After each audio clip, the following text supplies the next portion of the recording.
पिछले एपिसोड में टैन्यू ने जी क्वान को बहुत बुरे तरीके से पीटा था। अब जी क्वान अपने भाई ली जियान के पास जाता है, जो जी क्वान को जख्मी देख परेशान हो जाता है और पूछता है कि ऐसा तुम्हारे साथ किसने किया। जिसके बाद जी क्वान रोने लगता है और टैन्यू का नाम बताता है। यह सुनते ही ली जियान टैन्यू को मारने का डिसाइड कर लेता है। तब जी क्वान कहता है जल्दीबाजी करने की जरूरत नहीं है, तुम उसे नहीं मार सकते। अगर तुम ऐसा करते हो फिर वह तुम्हें भी मार देगा। तब ली जियान कहता है चलो मैं तुम्हें हील करने के लिए मास्टर के पास ले जाता हूँ, लेकिन मैं इस चीज का बदला जरूर लूंगा। और जी क्वान को लेकर यहाँ से चला जाता है। इधर टैन्यू कहता है मैं डेनमार्क के बारे में बहुत कम जानता हूँ, और एक स्टूडेंट से इस बारे में बताने के लिए कहता है। तब एक स्टूडेंट बताता है डेनमार्क में 11 एल्डर हैं, जिनको लीड करने के लिए एक चीफ एल्डर है, और वहाँ 50,000 से भी ज्यादा अल्केमी स्टूडेंट हैं। इन सब के अलावा वहाँ कुछ जीनियस अल्केमी स्टूडेंट भी हैं। फिर आगे बताता है ऐसा कहा जाता है डेनमार्क ट्रेनिंग पर फोकस करता है। हर 5 साल में ये genius alchemy student Inner Mongolia जियो मैडापिन में पार्टिसिपेट करते हैं और इमोर्टल लैंड में एंट्री के लिए कम्पीट करते हैं। तभी टैन्यू इमोर्टल लैंड के बारे में पूछता है और कहता है कहीं यह गॉड के सेकेंड वॉर के रूइंस का एंट्रेंस तो नहीं है जो इमोर्टल एंसेस्टर के अंडर में है। तब स्टूडेंट बताता है असल में इसे हमने ही माउंटेन में काटा था, जो इमोर्टल सेक्ट का ऑक्यूपेशन है। जब इमोर्टल एंसेस्टर इमोर्टल लैंड की ओपनिंग के लिए एग्री हो जाते हैं, तब हुआंगफू सेनजुंग में एंटर करने के लिए हमें कुछ जगह मिलता है, और उस समय तीनों एंशिएंट सेक्ट के जीनियस इमोर्टल लैंड में ट्रायल गेम के लिए इकट्ठा होते हैं। यह सुनकर टैन्यू सोचने लगता है कहीं मेरा होंगमेंग डिवाइन स्वॉर्ड मेरे सामने ही तो नहीं है। इसके बाद पूछता है इमोर्टल लैंड के ओपनिंग में कितना समय बाकी है। तब स्टूडेंट बताता है पिछली बार का ट्रायल 2 साल पहले हुआ था, इसलिए इमोर्टल लैंड फिर से 3 साल बाद ओपन होगा।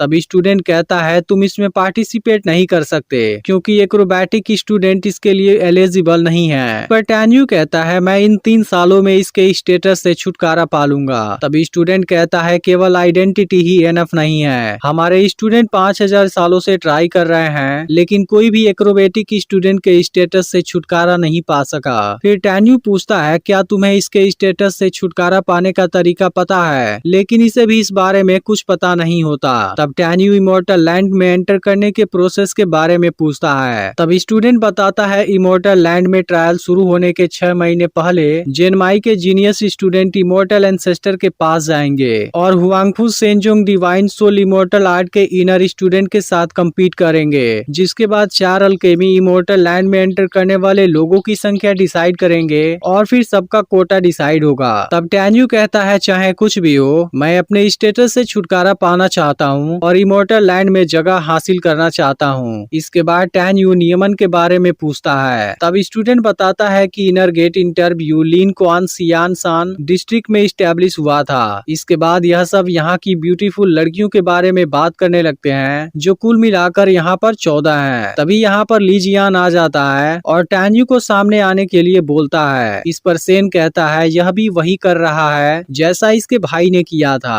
अब ली जियान को यहाँ देख सब डरने लगते हैं और बात करते हैं कि वह टैन्यू को मारने आया है। अब ली जियान टैन्यू पर गुस्सा होने लगता है और कहता है मेरे भाई को मारने की तुम्हारी हिम्मत कैसे हुई। इसके बाद टैन्यू इस पर अटैक करने जाता है, लेकिन ली जियान खुद को बचा लेता है। फिर गुस्से में ली जियान भी इस पर अटैक करने जाता है, लेकिन टैन्यू इसके हर अटैक से खुद को बचा लेता है। इसके बाद दोनों के बीच शानदार फाइट होने लगती है, जिसे देख सब काफी हैरान हो जाते हैं और टैन्यू इसको बहुत आसानी से हरा देता है। जिसके बाद ली जियान हैरान हो जाता है कि ऐसा कैसे हो गया। फिर भी ली जियान कहने लगता है तुमने मेरे भाई को मारा है, हमारे बीच की दुश्मनी कभी भी खत्म नहीं होगी। इस पर टैन्यू कहता है इसकी शुरुआत तो तुमने ही की थी, अब चाहे कुछ भी हो मैं तुम्हें भी मार दूंगा। यह सुनते ही ली जियान टैन्यू को लाइफ एंड डेथ बैटल के लिए चैलेंज कर देता है, जिसके बाद टैन्यू भी इसके लिए रेडी हो जाता है। लेकिन तभी सेन यहाँ पर आ जाता है और टैन्यू को इसके लिए मना करता है, क्योंकि ली जियान 12 एल्डर के अंडर में है और यह ली जियान के ताकत की बराबरी भी नहीं कर सकता।